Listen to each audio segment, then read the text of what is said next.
आज हम इस वीडियो में बात करेंगे ही हैज गॉन और ही इज गॉन में क्या फ़र्क होता है। नॉर्मली अक्सर स्टूडेंट मुझसे ये क्वेश्चन पूछते हैं और कुछ स्टूडेंट तो यहाँ तक कहते हैं कि सर ये ही इज गॉन जो है सेंटेंस ये ठीक नहीं है, ग्रामेटिकली गलत है। जबकि ही हैज गॉन समझ में आती है, प्रेजेंट परफेक्ट टेंस है, हेल्पिंग वर्ब हैज के बाद थर्ड फॉर्म का इस्तेमाल किया गया है। जैसे ही हैज गॉन हम कहते हैं कि वो जा चुका है। अब ही इज गॉन वो जा चुका है या वो चला गया है या वो गया हुआ है। और ग्रामेटिकली भी ये गलत इसलिए मालूम होता है कि इसके बाद थर्ड फॉर्म ऑफ वर्ब, वो तो वैसे भी हम जानते हैं कि पैसिव वॉइस में थर्ड फॉर्म इस या आर के बाद लगाई जाती है। जैसे he is informed, he is called, he is killed, he is invited, so हम लगाते हैं। लेकिन गॉन चूंकि इसके बाद कुछ समझना थोड़ा सा इसको मुश्किल है, लेकिन इस वीडियो में मैं इसको बहुत क्लैरिफाई करके आपको इसको आसान कर दूंगा। ये बिल्कुल इतना मुश्किल कंसेप्ट नहीं है। देखिए पहले हम बात करते हैं he has gone. He has gone का मतलब है कि वो जा चुका है। इस पे जो एम्फेसिस है, जो जोर है, वो एक्शन पे है, जाने पे है। और इसका ताल्लुक प्रेजेंट से भी है क्योंकि ये प्रेजेंट परफेक्ट टेंस है। और उसका मतलब ये है कि नियर पास्ट, माजी करीब में ये वाकया हुआ है कि वो चला गया है या वो जा चुका है। इसका एम्फेसिस उसके एक्शन पे है, जाने पे है, और मुमकिन है कि वो जल्द वापस आ जाएगा। ही हैज गॉन, वो जा चुका है। तो इसमें अब जानते हैं कि वर्ब की थर्ड फॉर्म में इस्तेमाल की जाती है हैव के बाद। ही हैज गॉन, वो जा चुका है। तो it's quite simple to understand. लेकिन अब हम ये देखते हैं कि ही इज गॉन का क्या कॉन्सेप्ट है।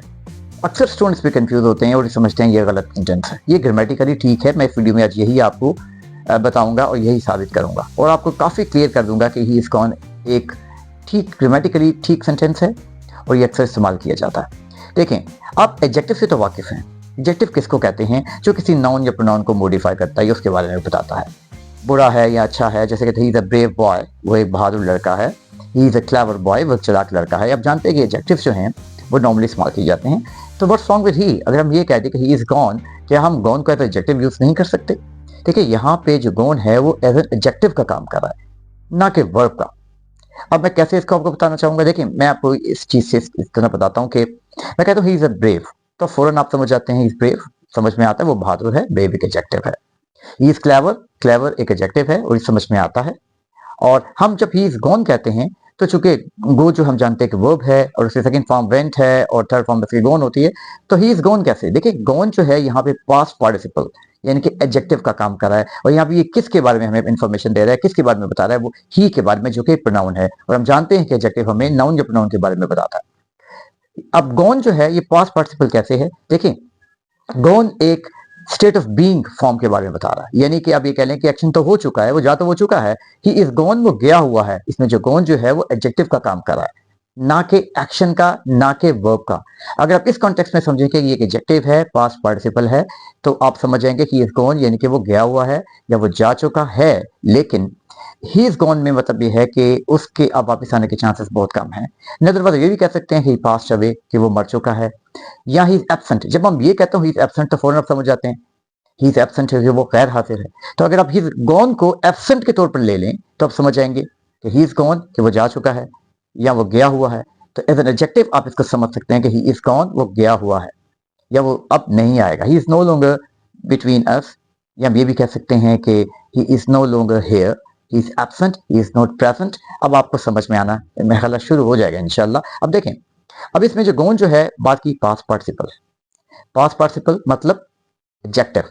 आप जानते हैं कि प्रेजेंट पार्टिसिपल भी होते हैं और पास्ट पार्टिसिपल भी होते हैं। जैसे मैं कहता हूं कि this is a broken chair, तो फौरन आप समझ जाते हैं कि ब्रोकन जो है इसमें जो है वो पास्ट पार्टिसिपल का काम कर रहा है। और मैं कहता हूँ he has broken this chair, यहाँ पे भी ब्रोकन तो आया है लेकिन ये पास्ट पार्टिसिपल का इस्तेमाल नहीं कर रहा, ये as an action third form of verb का इस्तेमाल कर रहे हैं। अब आपके दिल में बात आ रही होगी कि पास्ट पार्टिसिपल और थर्ड फॉर्म ऑफ वर्ब में क्या फर्क होता है। देखें, her past participle third form होती है लेकिन हर थर्ड फॉर्म पास्ट पार्टिसिपल नहीं होती। मैं एक डिटेल वीडियो इस पे भी इंशाल्लाह बनाऊंगा, आपको पूरा क्लैरिफाई करूंगा कि इन दोनों में फर्क क्या होता है। नॉर्मली इसको मिक्सअप किया जाता है, वो समझते हैं कि थर्ड फॉर्म पास्ट पार्टिसिपल और पास्ट पार्टिसिपल थर्ड फॉर्म होता तो यही है, लेकिन इनका फंक्शन डिसाइड करता है सेंटेंस में कि ये पास्ट पार्टिसिपल है, एडजेक्टिव का काम कर रहे हैं या वर्ब का कर रहे हैं। मैं एग्जाम्पल के जरिए आपको समझा चुका हूँ। जब मैं कहता हूँ कि this is the boiled egg, ये एक बॉइल्ड एग है, जब ये कहता हूँ कि ही हैज बॉइल्ड एग, तो अब नोट करें कि यहाँ पे बॉइल्ड तो आया है, ये थर्ड फॉर्म भी है, लेकिन इनका फंक्शन बताता है कि ये एडजेक्टिव है, पास्ट पार्टिसिपल है या सिर्फ थर्ड फॉर्म ऑफ वर्ब है या सिर्फ वर्ब है। तो जब हम ये कह सकते हैं this is a broken chair, तो हम ये क्यों नहीं कह सकते ही इज गॉन? क्योंकि यहाँ पे गॉन एडजेक्टिव का काम कर रहा है, हमें ही के बारे में इंफॉर्मेशन दे रहा है कि कि उसकी मौजूदा सिचुएशन स्टेट ऑफ बीइंग ये है कि वो यहाँ नहीं है, ही इज गॉन। तो अब आप मेरी बात समझ के होंगे कि गॉन चूंकि यहाँ पे एडजेक्टिव है, पास्ट पार्टिसिपल है, थर्ड फॉर्म ऑफ वर्ब है, ही इज गॉन, कि वो चला गया है, वो यहाँ पे नहीं है, ही इज एब्सेंट।